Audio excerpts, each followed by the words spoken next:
Hello and welcome back. I'm Benjamin Williams, and today we're still within the infrastructure section within Boson NetSim.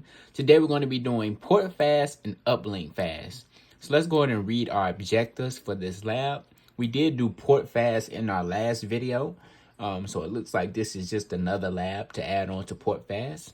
So I'm ready to get into it. So let's go ahead and get into the objectives. It says configure PortFast and UplinkFast. It says PortFast is an option that allows a switch port to change from blocking to forwarding immediately upon detection of a link. If PortFast is disabled, it can take up to 60 seconds for the port to forward. This sometimes causes applications such as Dynamic Host Configuration Protocol, DHCP, to fail.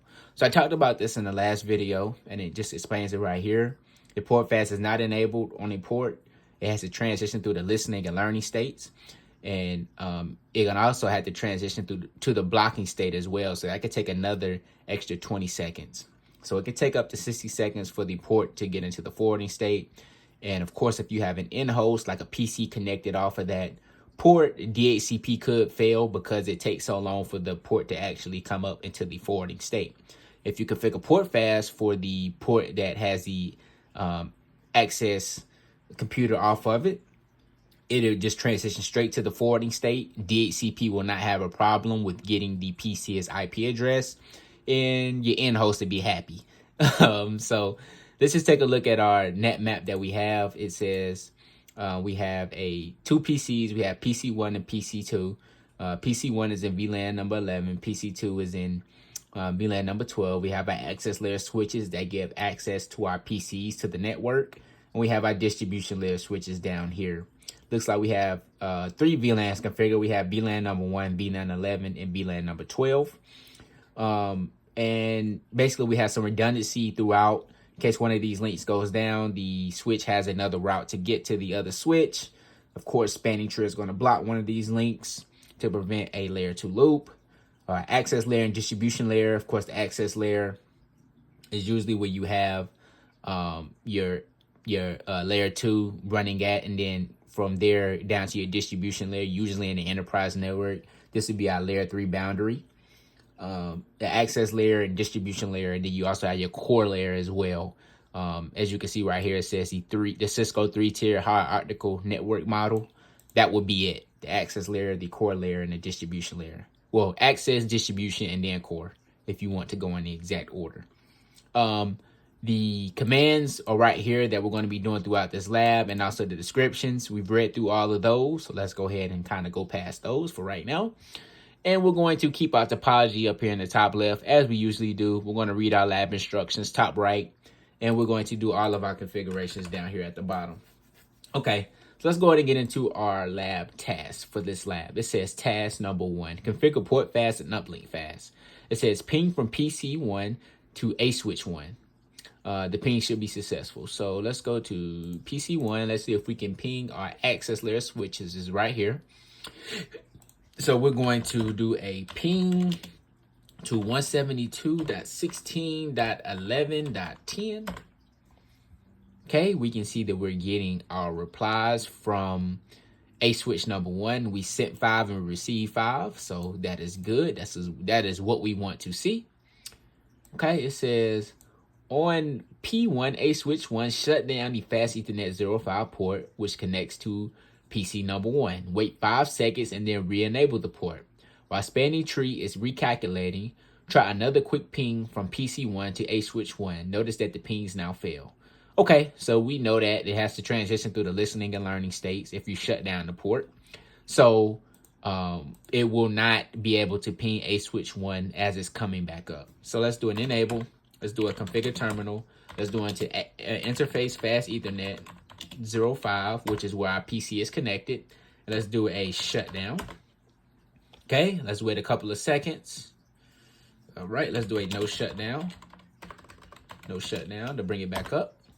Okay, let's go over to PC1 and redo that ping. And these pings are probably not going to succeed. So as we can see, well, I'm not going to say probably, they're not going to succeed because A switch 1's fast Ethernet 05 port is moving through the listening and learning states.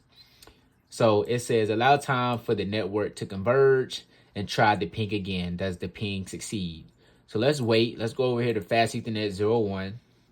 Not Fast Ethernet 01. Let's go to A switch number 1. And let's look at the Fast Ethernet 05 interface. Let's do a do show spanning tree just to make sure that it's back up. So the Fast Ethernet 05 port is now back up. As we can see, it is designated. And we want to be looking at the VLAN 11 VLAN because that is the one that the PC is connected off of. So let's go back to PC number 1 and let's redo that ping, and it should work now. Yep. So as you can see, we're getting replies because that port is now forwarding. So it says, on A switch 1, enable PortFast on the Fast Ethernet 05 port, which connects to PC number 1. Let's go back over here to A switch number 1. We're already in interface Fast Ethernet 05 configuration mode. Let's do a spanning tree. Spanning tree. And it doesn't say specify the VLAN, so I'm just going to do it for all VLANs. Let's do a spanning tree PortFast. PortFast. Okay. Enter. All right. And it says right here. Okay.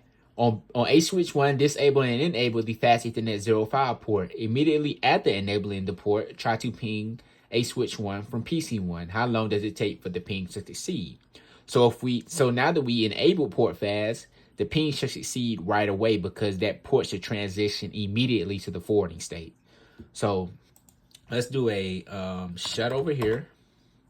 And let's do a no shut.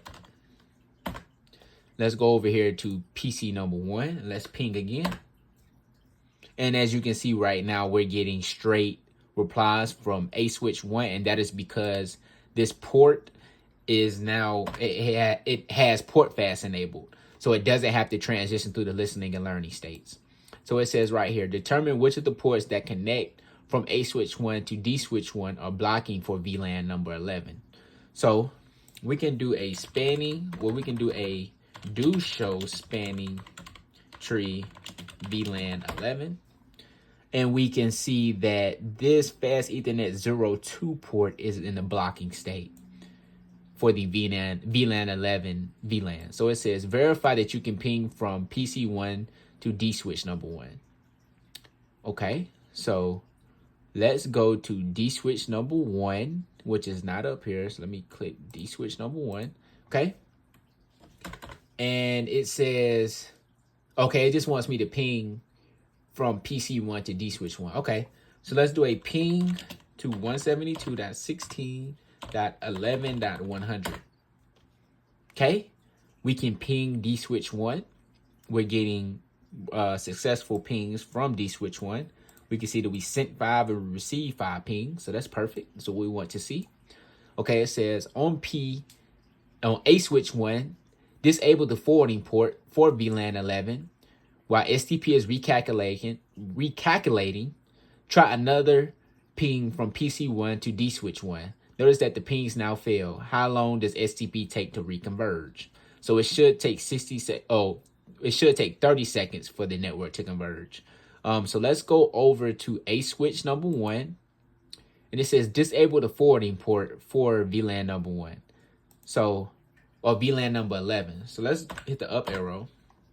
And we can see that our, well, let me do a do show CDP neighbor just to make sure. Yeah, so our Fast Ethernet 01 port is connected to D switch 1. So that's what we want to see. So this is what we want to do, the Fast Ethernet 01 connection. Just making sure. Okay, so it says disable the Fast Ethernet 01 interface. So let's go into interface Fast Ethernet 01. And let's do a shut. Okay. Now it says disable the forwarding port, and while it's recalculating, try to ping. So let's ping again. And these are not going to be successful. I need to stop saying probably. These are not going to be successful because PortFast is not enabled. And the network has to reconverge. So all of those pings should time out. Okay. So we can see that we sent 5 and we lost 5. Okay. it says on a switch 1, globally enable UplinkFast and then enable the Fast Ethernet 01 interface. So let's go to a switch 1 and let's do a exit because it wants us to globally enable UplinkFast. Let's do a spanning tree. Let's get some context sensitive help and let's do an UplinkFast. UplinkFast.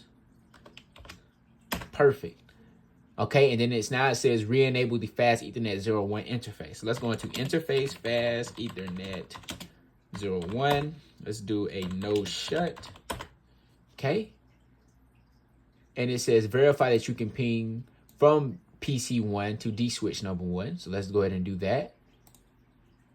Let's do an up arrow. Let's see if we can ping, which we can. Getting replies. So it says from a switch 1, disable the forwarding port for VLAN 11 connected to D switch 1. Immediately attempt to ping from PC1 to D switch 1. How long does STP take to converge? Okay. So let's go over to a switch 1. And it should still have the same. Let's do a do show spanning tree. I want to just do a do show spanning tree VLAN 11. Okay, so I just wanted to make sure the Fast Ethernet 01 is still at our root port. So now we want to, it says it wants us to disable Fast Ethernet 01. So let's do an exit. Let's do an interface Fast Ethernet 01. And let's do a shut. And then it says on PC1, immediately attempt to ping that. So we did UplinkFast over here on a switch 1.